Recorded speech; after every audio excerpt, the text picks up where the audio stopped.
नमस्कार, स्वागत है आप सभी का। मैं हूं कृतिका और आपका अपना पसंदीदा और देश का सबसे भरोसेमंद चैनल डीडी न्यूज आपके लिए लेकर आया है एक नया शो। जी हां, खबरों का सरपंच न्यूज पंच, जिसके जरिए हम आप तक पहुंचाएंगे वो तमाम खबरें जिन पर रहती है हम सभी की नजर। लेकिन न्यूज पंच में सिर्फ खबरें नहीं होंगी, बल्कि होगी उन खबरों की पूरी पड़ताल।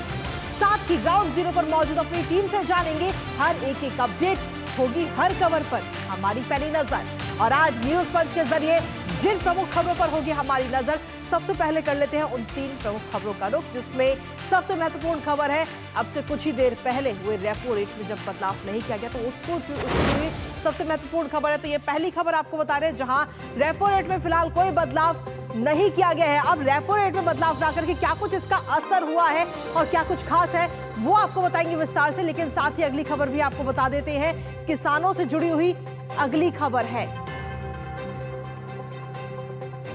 तो अगली महत्वपूर्ण खबर जो कि किसानों से जुड़ी है, जी हां, पंजाब के किसान आज दिल्ली कूच करने वाले हैं। दिल्ली कूच करेंगे आज दोपहर में, जिसके बाद में क्या कुछ उसका असर रहने वाला है और प्रशासन किस तरीके से तैयार है, उस पर विस्तार से आपको बताएंगे। किसानों को लेकर हर एक अपडेट आप तक पहुंचाएंगे। लेकिन साथ ही तीसरी महत्वपूर्ण खबर होगी संभल से जुड़ी हुई। जी हां, संभल में आखिर आज अलर्ट क्यों है संभल, और किस तरीके से वहां पर अलर्ट आज रखा गया है, क्या कुछ तैयारियां हैं, प्रशासन कैसे तैयार है, इन तमाम चीजों को लेकर विस्तार से जानेंगे। तो ये 3 प्रमुख खबरें आज के न्यूज पंच में, जिन पर हम करेंगे चर्चा। लेकिन उसमें सबसे पहले बात करेंगे भारतीय रिजर्व बैंक से जुड़ी खबर की। जी हां, भारतीय रिजर्व बैंक ने आज अपनी द्विमासिक मौद्रिक नीति समीक्षा की घोषणा की है। आरबीआई के गवर्नर शक्तिकांत दास ने जानकारी दी कि फिलहाल रेपो रेट में कोई बदलाव नहीं किया गया है और 11वीं बार है जब रेपो रेट में कोई बदलाव ना करते हुए 6.5 पर रेपो रेट को स्थिर रखा गया। दरअसल एमपीसी की जो बैठकें हैं उनको लेकर हम सभी की निगाहें होती हैं कि रेपो रेट में कोई कटौती हो, और ऐसे फैसलों पर हम सभी की नजर रहती है, क्योंकि रेपो रेट का जो सीधा कनेक्शन है वो आपके और हमारे लोन से है, ईएमआई से है, और इसीलिए हम सब की उम्मीदें होती हैं कि रिजर्व बैंक इसमें राहत दे। लेकिन फिलहाल इसमें कोई राहत नहीं है, कोई बदलाव नहीं किया गया, ना बढ़ाया गया ना घटाया गया।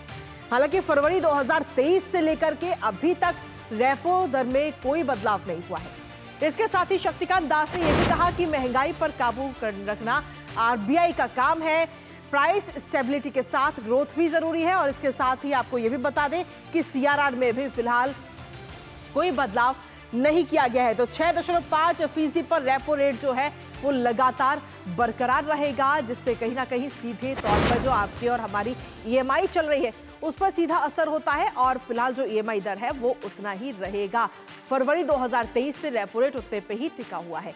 एसडीएफ दर भी 6.25% पर टिकी हुई है। इसके साथ ही एमएसपी दर 6.75% पर स्थिर रखी है। इसके साथ ही जो चुनौतियां हैं उनकी भी बात आरबीआई गवर्नर शक्तिकांत दास करते हुए नजर आए। साथ ही सीआरआर में भी फिलहाल कोई बदलाव नहीं किया गया है। आरबीआई गवर्नर ने कहा है कि हमारा काम महंगाई को काबू में रखना है, जो लगातार महंगाई बढ़ रही है उस पर कैसे कंट्रोल किया जाए, उसको काबू में रखना हमारा काम है। और इन्हीं तमाम वजहों की वजह से कहीं ना कहीं ये अहम फैसला लिया गया कि रेपो रेट में फिलहाल कोई बदलाव नहीं किया गया है। और सिर्फ रेपो रेट नहीं, बल्कि सीआरआर में भी कोई बदलाव नहीं किया गया, और ऐसा 11वीं बार है जब रेपो रेट में कोई बदलाव नहीं हुआ है।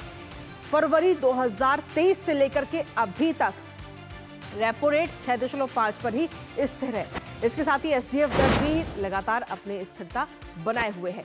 तो ऐसे में शक्तिकांत दास अब से कुछ ही देर पहले उन्होंने ये घोषणा की है कि फिलहाल रेपो रेट में कोई बदलाव नहीं किया जाएगा। जो फरवरी 2023 से रेपो रेट बना हुआ है 6.5, वो लगातार बना रहेगा। इसके साथ ही उन्होंने ये भी कहा कि जो लगातार महंगाई बढ़ रही है उसको कंट्रोल में करना हमारा काम है, और इसका सीधा असर जो है आम जनता पर पड़ता है। लेकिन फिलहाल अब से कुछ देर पहले जो आरबीआई गवर्नर शक्तिकांत दास ने अपनी प्रमुख बातें कही है वो भी आपको सुनाएंगे। इसके साथ ही इन चीजों का अब स्टॉक मार्केट्स पर और हमारी इकोनॉमी पर, जीडीपी पर क्या कुछ असर पड़ेगा वो भी आपको बताएंगे, क्योंकि अब से कुछ ही देर में हमारे साथ जुड़ेंगे हमारे सहयोगी योगेश शीतल अब से कुछ देर में। लेकिन सीधे तौर पर जो लगातार इंतजार किया जा रहा था द्विमासिक बैठक के बाद में घोषणा क्या कुछ हो सकती है, उस घोषणा में ये बड़ी खबर आप तक पहुंचा रहे कि फिलहाल रेपो रेट में कोई बदलाव नहीं किया गया है, और कहीं ना कहीं ये बात आप और हम सभी के लिए एक राहत की खबर है, क्योंकि लगातार ये कहा जा रहा था कि रेपो रेट में बदलाव करके इसको बढ़ाया जा सकता है। और हालांकि उम्मीद ये भी थी कि रेपो रेट कम किया जाए, जिससे कि जो आम जन है, जो मिडिल क्लास है, उसको सीधे तौर पर राहत मिले। ईएमआई, जो होम लोन चल रहे हैं हमारे या कार लोन चल रहे हैं, इन तमाम चीज़ों को लेकर। लेकिन फिलहाल एक बड़ी राहत भी इसे कहा जा सकता है कि रेपो रेट में कोई बदलाव नहीं किया गया। फरवरी 2023 से लेकर के अभी तक रेपो रेट 6.5% पर ही बरकरार रखा गया है। और ऐसा 11वीं बार है जब रेपो रेट में कोई बदलाव नहीं किया गया है। और सिर्फ रेपो रेट नहीं, इसके अलावा एसडीएफ दर में भी कोई बदलाव नहीं किया गया है। 6.25% पर एसडीएफ दर भी लगातार बरकरार है। सीआरआर में भी कोई बदलाव नहीं किया गया है, उसे भी अपनी जगह पर स्थिर रखा गया है। तो ये बड़े फैसले अब से कुछ ही देर पहले लिए गए। हालांकि इसको लेकर एक विस्तृत जानकारी भी दी जाएगी। आरबीआई की तरफ से 12 बजे का वो समय रखा गया है। तो ये है महत्वपूर्ण खबर, और महत्वपूर्ण खबर के साथ ही अब अगली खबर का भी रुख कर लेते हैं, जो है किसानों से जुड़ी हुई। जी हाँ, किसान अब एक बार फिर से दिल्ली कूच करते हुए नजर आ रहे हैं। दरअसल आपको बता दें कि किसान जो है वो शंभू बॉर्डर पर धरना दे रहे हैं। किसान संगठन अब एक बार फिर से दिल्ली कूच करने के लिए तैयार है, और ऐसे में आज दोपहर 1 बजे का समय रखा गया जब किसानों का जत्था दिल्ली के लिए रवाना होगा। किसानों के इस दिल्ली कूच को लेकर सुरक्षा के कड़े इंतजाम किए गए हैं। हरियाणा पुलिस के अतिरिक्त जवानों को तैनात किया गया है। अंबाला दिल्ली बॉर्डर पर बैरिकेडिंग की गई है। किसानों को रोकने की तैयारी भी पुलिस की तरफ से पूरी कर ली गई है। दरअसल आपको बता दें कि ये जो किसान है वो पिछले 8 महीनों से शंभू बॉर्डर पर बैठे हैं। तो वहीं नोएडा और हरियाणा में धारा 163 लागू की गई है, ताकि वहां पे हालात खराब ना हो। इसके साथ ही जो आम जन है उनके लिए ट्रैफिक एडवाइजरी भी जारी की गई है, और इसके साथ ही उन्हें मेट्रो का इस्तेमाल करने की सलाह आम जन को दी गई है। किसान नेता दरअसल दिल्ली में जंतर मंतर या फिर रामलीला मैदान पर धरना देना चाहते हैं, और वो पिछले 8 महीनों से शंभू बॉर्डर पर बैठे हैं। हालांकि वर्तमान में संसद का शीतकालीन सत्र भी चल रहा है, जिसकी तस्वीरें हम आप तक लगातार पहुंचाते हैं। और ऐसे में किसानों के इस प्रदर्शन से शांति व्यवस्था भंग होने का और साथ ही कानून व्यवस्था बिगड़ने की आशंका रहती है, और इसके चलते किसान संगठनों को दिल्ली पुलिस ने सीधे तौर पर धरने प्रदर्शन की अनुमति नहीं दी है। आखिर किसान जो लगातार ये धरना प्रदर्शन कर रहे हैं, उनकी क्या कुछ मांगे हैं, ये आपको बताएंगे। लेकिन उससे पहले कुछ खास तस्वीरें किसानों से जुड़ी हुई आपको दिखाते हैं। तो ये 3 तस्वीरें आपको दिखा रहे हैं, जहां पहली तस्वीर आप देख रहे हैं कि किसान किस तरीके से तैयार है दिल्ली कूच करने के लिए। दोपहर 1 बजे का ये समय रखा गया है दिल्ली कूच करने का। और इसके साथ ही दूसरी तस्वीर में आपको दिखा रहे हैं किसान दिल्ली कूच करने की तैयारी करते हुए नजर आ रहे हैं। तो ये 3 तस्वीरें हैं आज की, और इन 3 तस्वीरों के जरिए हम आप तक पहुंचा रहे हैं कि किस तरीके से किसान जो है वो दिल्ली कूच करने के लिए पूरी तरह से तैयार है। हालांकि सिर्फ किसान ही नहीं बल्कि प्रशासन भी पूरी तरीके से तैयार है। बॉर्डर्स की अगर हम बात करें तो बैरिकेडिंग वहां पर की गई है बॉर्डर्स पर, और किसानों को किसी भी तरीके से रोकने की तैयारी में है इस वक्त दिल्ली पुलिस के जवान। इसके साथ ही हरियाणा पुलिस भी वहां पर मौके पर मौजूद है। अतिरिक्त जवानों की तैनाती वहां पर की गई है, और साथ ही जो आमजन है उनके लिए एडवाइजरी जारी की गई है कि आज आप अपने जो पर्सनल व्हीकल है उनका इस्तेमाल ना करते हुए मेट्रो का इस्तेमाल करें आने जाने के लिए। ग्राफिक्स के जरिए नजर डाल लेते हैं। दरअसल किसान किन मांगों पर अड़े हुए हैं वो ग्राफिक्स के जरिए आपको बता रहे हैं कि किसान चाहते हैं कि स्वामीनाथन रिपोर्ट के हिसाब से जो उनकी फसल है उसकी कीमत को तय किया जाए। सरकार किसानों का जो कर्ज है उस कर्ज को पूरा माफ किया जाए। भूमिहीन किसानों के बच्चों को रोजगार मिले और पुनर्वास दिया जाए। खेतिहर मजदूरों के लिए पेंशन का प्रावधान हो। विद्युत संशोधन विधेयक 2020 को रद्द कर दिया जाए, और बिजली दर जो है उनमें भी कटौती की जाए। किसानों के खिलाफ थाने में जितने केस दर्ज हैं वो सब वापस ले लिए जाएं। इसके साथ ही लखीमपुर खीरी हिंसा जो हुई थी 2021 में, उनके पीड़ितों को न्याय मिले और दोषियों को सजा दी जाए। इसके साथ ही कानून से प्रभावित किसानों को 10% प्लॉट के बात भी कहीं ना कहीं किसान अपनी मांगों में इसको शामिल किए हैं।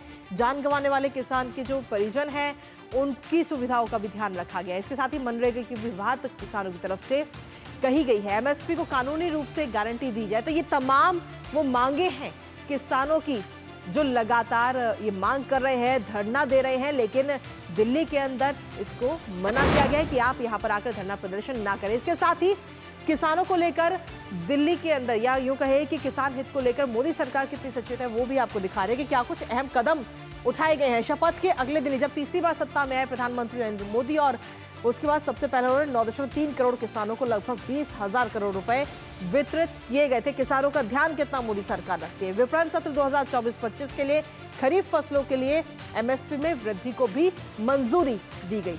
एमएसपी में सबसे ज्यादा वृद्धि तिलहन और दलहन के लिए ही दी गई है। इसके साथ ही हम देखें तो त्वरित बैंक निपटान के लिए भी वेब पोर्टल का शुभारंभ किया गया, जो अहम कदम है जो केंद्र सरकार की तरफ से उठाए गए हैं, वो कदम आप तक पहुंचा रहे हैं। उच्च उपज देने वाली जलवायु अनुकूल और जैव शक्ति फसलों की 109 किस्में जारी की गई सरकार की तरफ से। कृषि अवसंरचना कोष की केंद्रीय योजना के क्रमिक विस्तार को भी मंजूरी दी गई। किसानों का जीवन और आजीविका सुधारने के लिए 7 योजनाओं को मोदी सरकार की तरफ से हरी झंडी दी गई है। 7 प्रमुख योजनाओं को कुल परिव्यय की अगर हम बात करें तो 14,235.30 करोड़ रुपए है। तो किसानों को किसी प्रकार की कोई परेशानी ना हो, इन तमाम चीजों को लेकर प्रमुख कदम उठाए गए हैं। किसानों की तकनीकी सहायता के लिए एग्रीश्योर फंड का भी शुभारंभ मोदी सरकार की तरफ से किया गया। पहली बार हितधारक परामर्श का आयोजन किसानों के लिए किया गया है कि वो वहां जाकर के अपनी जानकारी ले सकते हैं फसलों के बारे में। मध्य प्रदेश में सोयाबीन को न्यूनतम समर्थन मूल्य पर खरीदने के प्रस्ताव को भी स्वीकृति दी गई। किसानों को सस्ती कीमत पर उर्वरक मुहैया कराने का भी अहम फैसला लिया गया है। तो ये तमाम वो अहम फैसले हैं जो किसानों को ध्यान में रखते हुए मोदी सरकार ने लिए हैं। और इसी के साथ अब हमारे संवाददाता भी इस वक्त जुड़ गए हैं। सीधा उन्हीं का रुख करते हैं। हमारे साथ में हमारे सहयोगी अजीत इस वक्त जुड़ रहे हैं। अजीत, सीधा आप ही का रुख करेंगे और आपसे जानना चाहेंगे कि किसान आखिर कितने तैयार है, क्योंकि 1 बजे का समय रखा गया है जब किसान दिल्ली कूच करेंगे। क्या कुछ स्थिति वहां पर इस वक्त है और साथ ही प्रशासन की क्या तैयारी? बिल्कुल, देखिए किसानों का जुटना जो है वो शुरू हो गया है और इस समय हम जहां पर है यहाँ पर किसान जो है लगातार जुटना शुरू हो गए हैं सुबह से ही। और यहाँ से अंबाला की दूरी जो है वो करीब 12 किलोमीटर है। तो किसान यहाँ पर जुटना शुरू हो गए हैं और करीब 1 बजे जो है 101 किसानों का जत्था जो है वो पैदल जो है वो दिल्ली की तरफ कूच करेगा, ये किसान नेताओं का कहना है। प्रशासन ने तैयारियां यहाँ पर की है। जो हरियाणा प्रशासन है उसने कहा है कि जब तक दिल्ली से परमिशन नहीं मिलती, दिल्ली पुलिस परमिशन नहीं देती है, तो हम यहाँ से किसानों को आगे नहीं बढ़ने देंगे। और इसको लेकर जो अंबाला बॉर्डर है वहां पर बैरिकेडिंग की गई है, वहां पर पुलिस डिप्लॉय किया गया है, पैरामिलिट्री भी डिप्लॉय की गई है। और जो आसपास से कोई और इलाके हैं तो वहां पर भी जो है प्रशासन ने यहाँ पे अलर्ट के तौर पे वहां पे पुलिस को डिप्लॉय किया हुआ है। बैरिकेडिंग 3 से 7 लेयर की बैरिकेडिंग की गई है। आपको सीधी तस्वीरें दिखाते हैं किस तरीके से जो किसान है वो यहाँ पर जुटना शुरू हो गए हैं। आप देख सकते हैं कि किसान धीरे धीरे यहाँ पर पहुंच रहे हैं और यहाँ पर लगातार जो किसान नेता हैं वो किसानों को संबोधित कर रहे हैं, उनको उनसे अपनी बात कह रहे हैं। और यहाँ पर लगातार सुबह से ही धीरे धीरे किसान यहाँ पर आना शुरू हो गए हैं। हालांकि बहुत ज्यादा किसान जो है पहले मूव नहीं करेंगे। किसान नेताओं का कहना है कि सिर्फ 101 जो किसान है वो पहले यहाँ से पैदल मार्च करेंगे, जिनको मारजीवड़ा जत्था जिनको नाम दिया गया है, और वो किसान यहाँ से मूव करेंगे और पहले 101 किसान यहाँ पर आगे बढ़ेंगे। तो प्रशासन ने, हालांकि यहाँ पर जो हरियाणा पुलिस है वहाँ प्रशासन ने साफ कहा है कि जब अगर दिल्ली पुलिस में, जो कि पार्लियामेंट चल रही है और दिल्ली पुलिस ने अगर परमिशन नहीं दी है लिखित में, तो हम यहाँ से जो किसान है उनको आगे हरियाणा से जाने नहीं देंगे। यानी कि जो अंबाला बॉर्डर है वहीं पर रोक लेंगे। लेकिन किसानों का कहना है कि वो लगातार आगे बढ़ेंगे और वो वहां जाकर अपनी बात कहेंगे। तो अभी स्थिति जो है आप धीरे धीरे देखिए किसानों का जमावड़ा यहाँ बढ़ता जा रहा है। किसान आते जा रहे हैं, यहाँ पर झंडे उनके हाथ में है, जो उनके संगठन है उनके झंडे उनके हाथ में है। अलग अलग संगठन के जो किसान यहाँ पर आ रहे हैं अपने अपने झंडे लेकर यहाँ पर आ रहे हैं और सुबह से ही किसान यहाँ पर जुटना शुरू हो गए। संगठन है जिन्होंने इस बार इस आंदोलन से कहीं ना कहीं दूरी बनाते हुए नजर आए हैं। आखिर ये दूरी क्यों बनाई गई? क्या जो किसान संगठन है वो भी एकजुट नहीं हो पा रहे कहीं ना कहीं? देखिए, आपको याद होगा जब 3 जो नए कानून थे, कृषि कानून, जब वो वापस किए गए और उस दौरान जब आंदोलन हुआ तो किस तरीके से तमाम चीजें हुई थी। तो कई किसान संगठन उस समय नाराज भी हो गए थे कि जब लाल किले में जिस तरीके से तिरंगे का अपमान किया गया था और वहां पर जिस तरीके से हुड़दंग की स्थिति बन गई थी, तो उसको लेकर कई किसान संगठन नाराज हो गए थे।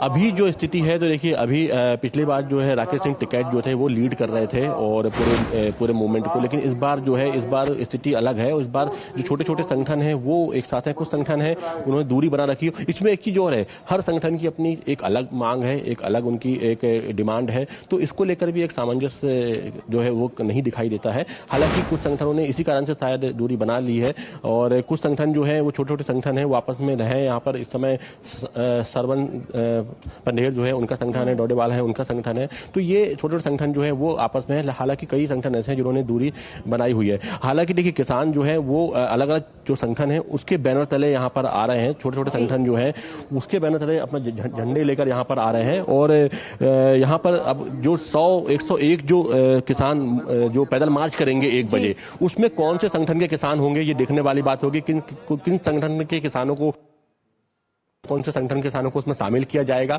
ये उस समय मालूम पड़ेगा। हालांकि कहा गया है कि जो 101 किसान जो पैदल कूच करेंगे दिल्ली के लिए, उसके बाद में उनको सपोर्ट के लिए भी कुछ किसान रहेंगे, क्योंकि अगर उनको रोका जाता है तो उनको सपोर्ट भी दिया जाएगा, या आंसू गैस या दूसरी स्थिति उत्पन्न होती है वहां पर तो उसको सपोर्ट के लिए भी दूसरे किसान वहां पर होंगे। लेकिन जो 101 किसान जो आगे मूव करेंगे, जो पैदल चलेंगे, मार्च करेंगे दिल्ली की तरफ, वो कौन से किसान होंगे ये उस समय मालूम पड़ेगा। लेकिन जो बहुत सारे संगठन यहाँ पर किसानों के दिखाई दे रहे हैं, बिल्कुल आप देख सकते हैं, देखिए तमाम संगठन देख सकते हैं आप, झंडे लेकर आए हैं, अपने किसान अपने अपने संगठनों के झंडे लेकर यहाँ पर आए हैं और यहाँ पर तैयारियां जो है लगभग पूरी हो गई है। किसान जो नेता हैं वो लगातार यहाँ पर संबोधित कर रहे हैं सुबह से ही किसानों को। एक एक तस्वीर भी हम अपने दर्शकों तक लगातार पहुंचा रहे हैं और आप भी लगातार वहां पर बने हुए हैं। जो भी अपडेट्स आती हैं आप जल्द से जल्द हम तक पहुंचाएंगे ताकि हम अपने दर्शकों तक एक एक अपडेट पहुंचा सके। फिलहाल शुक्रिया जी तमाम जानकारी और अपडेट्स हमारे साथ साझा करने के लिए।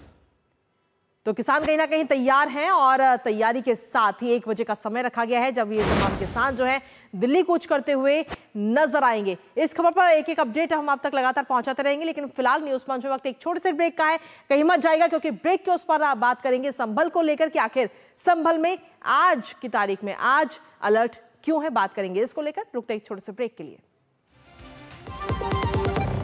अब आया असली स्वाद, अब आया स्वाद। जब स्वाद के पड़े हो लाले तो MDH का चंकी चाट मसाला डालें। MDH का चंकी चाट मसाला। MDH।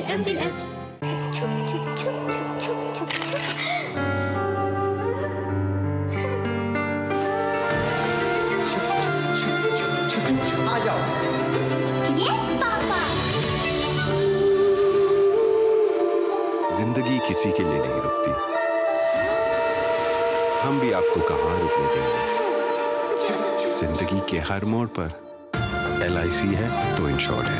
LIC हर पल आपके साथ। मेरी पसंद, मेरी पसंद,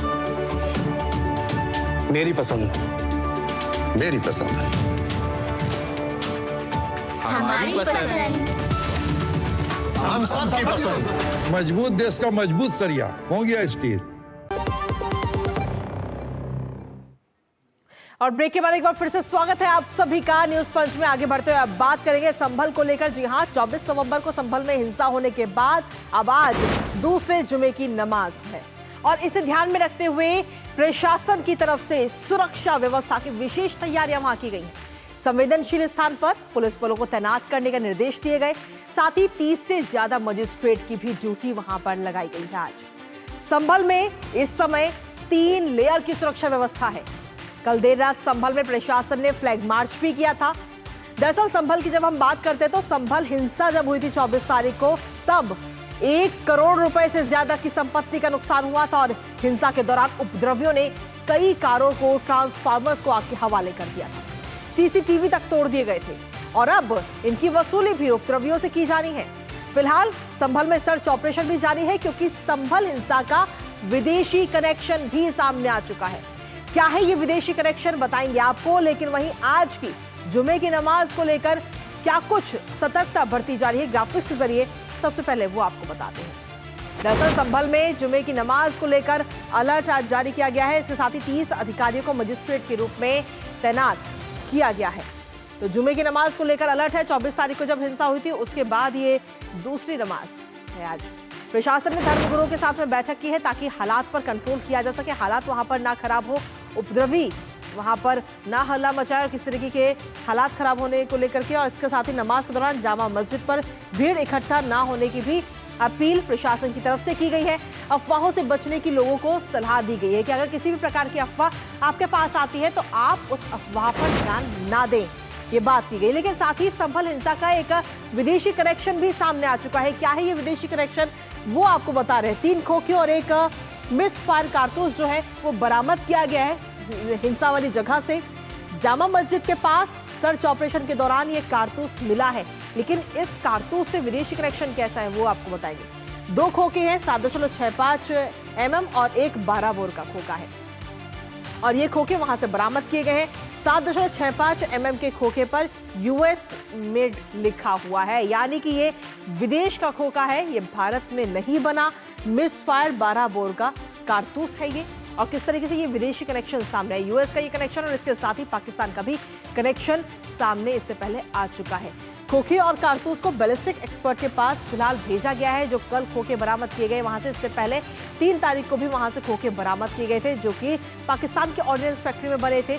और अब जो खोखे कल बरामद किए गए हैं उनको भेज दिया गया है जांच के लिए। रिपोर्ट आने के बाद पूरी कार्रवाई इस पर की जाएगी।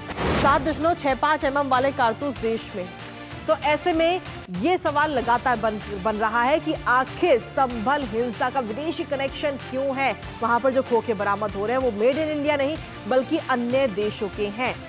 इसके साथ ही ग्राफिक्स के जरिए आपको और भी तमाम चीजें दिखाएंगे, क्योंकि हिंसा का विदेशी कनेक्शन तो अब सामने आया ही चुका है और 3 खोखे और एक मिस फायर कारतूस वहां से बरामद किया गया है।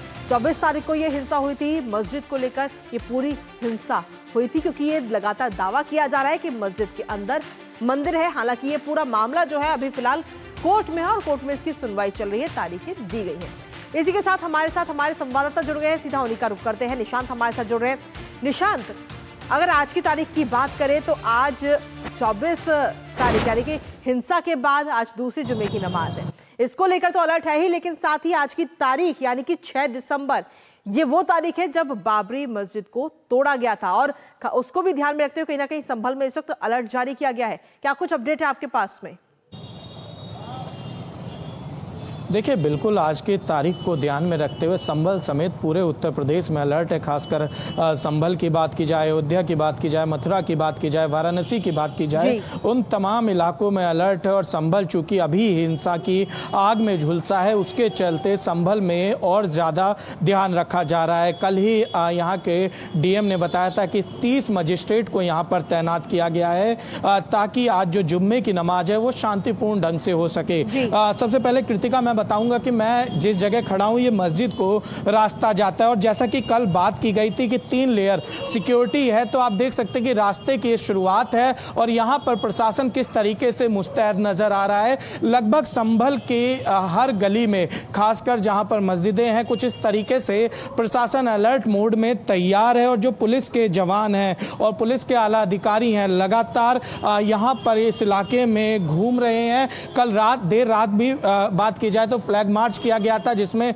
सभी बड़े अधिकारियों ने भी भाग लिया था। और संभल में इस समय 10 कंपनी पैरामिलिट्री फोर्सेस की भी तैनात की गई हैं ताकि शांति व्यवस्था पूरी तरीके से बनी रहे और कोई भी अनहोनी ना घटे, 24 नवंबर दोबारा ना दोहराया जाए। बिल्कुल। लेकिन साथ ही निशांत, अगर हम देखें तो संभल में जो हिंसा 24 तारीख को हुई थी, अब उसका विदेशी कनेक्शन भी सामने आ रहा है, क्योंकि जो खोखे वहां पर से बरामद हो रहे हैं वो कोई खोखा पाकिस्तान ऑर्डिनेंस फैक्ट्री का बना हुआ है तो कोई US निर्मित है। ऐसे में विदेशी कनेक्शन को लेकर अपडेट्स क्या है आपके पास? देखिए, इसको लेकर जांच एजेंसीज फिलहाल जांच कर रही हैं। जो पहला खोखा मिला था, जिसके बाद जांच एजेंसी सतर्क हुई थी, उस खोखे का जो निर्माण है वो पाकिस्तान की ऑर्डिनेंस फैक्ट्री में हुआ था, जिसको लेकर एजेंसीज ने इसका विदेशी कनेक्शन के हिसाब से भी जांच शुरू कर दी। और लगातार इस तरीके के खोखे मिल रहे हैं। US मेड खोखे के मिलने के बाद से जांच एजेंसी पूरी तरीके से सतर्क हो गई है कि 24 तारीख के पीछे जो हिंसा हुई थी, आखिर कौन लोग हैं, साजिशकर्ता कौन लोग हैं और उनका क्या संबंध है विदेशी नागरिकों के साथ या विदेशी एजेंसीज के साथ जिन्होंने उनको इस तरीके की सामग्री प्रोवाइड कराई। हालांकि अभी इस पर खुलकर प्रशासन की ओर से कोई भी बात नहीं की गई है, लेकिन एक बात तय है कि संभल हिंसा की हर एक पहलू की जांच जारी है। और जांच के बाद जो मुख्यमंत्री योगी आदित्यनाथ लगातार कह रहे हैं कि किसी भी दोषी को बख्शा नहीं जाएगा। जी चलिए फिलहाल बहुत बहुत शुक्रिया निशांत, तमाम अपडेट्स और जानकारी हमारे साथ साझा करने के लिए। यानी कि कुल मिलाकर हम देखें तो अभी भी फिलहाल वहां पर अलर्ट जारी है और पुलिस वहां पर काफी संख्या में मौजूद है, जो एक एक अपडेट पर नजर रख रही है। सीसीटीवी के जरिए नजर रखी जा रही है वहां पर एक एक चीज पर, और साथ ही ड्रोन के जरिए भी निगरानी वहां पर लगातार की जा रही है। इसके साथ ही लोगों से अफवाहों पर ध्यान ना देने की अपील की गई है और ये भी अपील की गई कि आज जुम्मे की नमाज है, तो ऐसे में आप अपने आसपास जो मस्जिद है वहां जाएं, जामा मस्जिद पर इकट्ठा ना हो, ये भी अपील प्रशासन की तरफ से की गई है। तो इसी के साथ फिलहाल न्यूज पंच में मुझे और हमारी टीम को दीजिए अनुमति, लेकिन इस वादे के साथ कि 2 बजे फिर होगी आपसे मुलाकात कुछ और तमाम अन्य खबरों के साथ। नमस्कार।